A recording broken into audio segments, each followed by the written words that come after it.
තෙරුවන් සරණයි දරුවනේ ආයුබෝවන් කියලා පිළිගන්නවා. ඔයාලා සියලු දෙනාම මගේ දෙව්බල අවසර YouTube නාලිකාවට.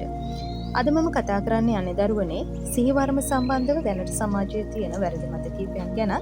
ඒවා නිවැරදි වෙන්න ඕනේ කොහොමද කියලත් ඊට අමතරව වරම් දරුවා තුළ සිහිවරම ක්‍රියාත්මක වෙන්න පුළුවන් ආකාරය ගැන අද මම ඔයාලට පැහැදිලි කරලා දෙන්න බලාපොරොත්තු වෙනවා.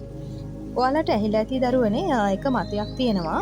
අනිත් වරම් වගේ නෙවෙයි මේ සිහිවරමේදී ඥාති දේවතාවුන් වහන්සේ ශරීරගත වෙන්නේ නැහැ, පිටින් ඉඳලා තමයි පණිවිඩ දෙන්නේ කියලා. ඒත් මේ මතය වැරදි දරුවනේ. මොකද දිෂ්ටි නොවන සිහිවරමේදී ඥාතිය ශරීරගත වෙනවා. නමුත් වෙනසකට තියෙන්නේ සලිත නොවීම විතරයි. එහෙම කියන්න හේතුන් කීපයක්ම මම ඔයාලට කියන්නම්. සමහර අවස්ථා තියෙනවා සිහිවරම් ලාභියා ළඟට එන ආතුරයට තිබෙන ශරීර වේදනා වරම් ලාභියාටද දැනෙන වෙලාවයි. උදාහරණයක් විදිහට ගත්තොත් ආතුරයාගේ අතේ කැක්කුම් තියෙනවා නම්, බඩේ වේදනාවක් තියෙනවා නම් අර වරම් ලාභියාගේ ශරීරයේ ඒ තැන්වලම වේදනා ඇති කරලා පෙන්වනවා මේ අදාළ ඥාති දේවතාවුන් වහන්සේ විසින්. එහෙම කරන්න පුළුවන් වෙන්නේ ඥාතියා සම්පූර්ණම ශරීරයට සම්බන්ධ වෙලා ඉන්න නිසානේ දරුවනේ. එහෙම නැතිනම් මේ වේදනා තියෙන තැන් ගැන මනසට විතරක් පණිවිඩ දෙන්න ඕනේනේ. එහෙම මනසට පණිවිඩ දෙන වෙලාවලුත් තියෙනවා. නැත්තේ නැහැ. ඒත් Tamanගේ ශරීර වේදනා ඇති කරලම ඒ තැන් පෙන්වන්න පුළුවන් වෙන්නේ ඥාතිය පූර්ණව ශරීරගත වෙන නිසායි. තව සමහර වෙලාවල් තියෙනවා ආතුරයාගේ නිවසේ භූමියේ යම් අසාමාන්‍ය ගන්ධයක් එන ගැටලුවකදී එය පරීක්ෂා කරන වරම්ලාභියාගේ නාසයට ඊට අදාළ ගන්ධය දැනෙන අවස්ථා.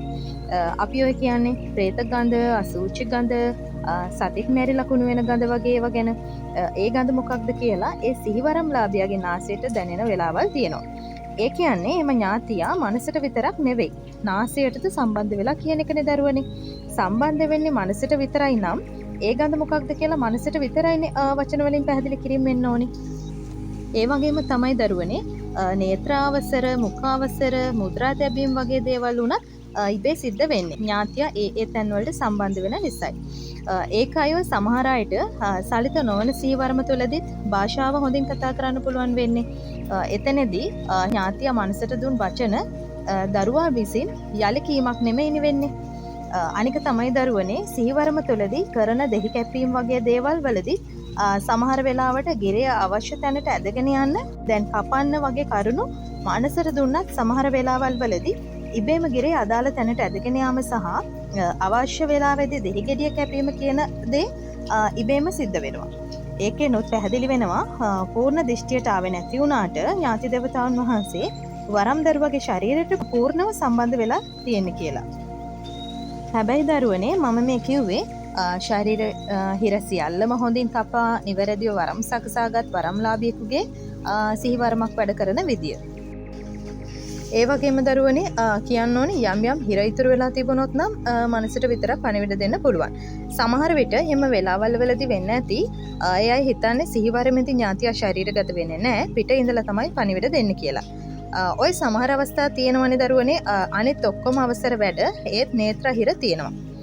ඒ කියන්නේ ඥාතියට S2කට සම්බන්ධ වෙන්න බැරි බාධකයක් තවම ඉතුරු වෙලා තියෙනවා කියන එක තමයි එකෙන් ඔප්පු වෙන්නේ. ඒ වගේම මුඛ හිරයක් තියෙන්නේ ඒ වගේ ගැටලුවක්ම තමයි. ඉතින් මම හිතනවා මේ සිහිවරමකදී ඥාතියා ඉන්නේ පිටින්ද නැත්නම් ශරීරගත වෙනවද කියන ගැටලුවට හරි උත්තරය ඔයාලට පැහැදිලි වෙන්න ඇති කියලා. ඉතින් දරුවනේ මෙවැනි මාතෘකා රාශියක් තියෙනවා නිතර කතා බහ නොවන. ඉතින් ඒ මාතෘකත් මම නිවැරදි අර්ථකථනය සමග ඉදිරි වැඩසටහන් වලින් ඔයාලා හමුවට අරගෙන එන්නම්. එහෙනම් දරුවනේ ඔයාලා සියලු දෙනාටම තෙරුවන් සරණයි.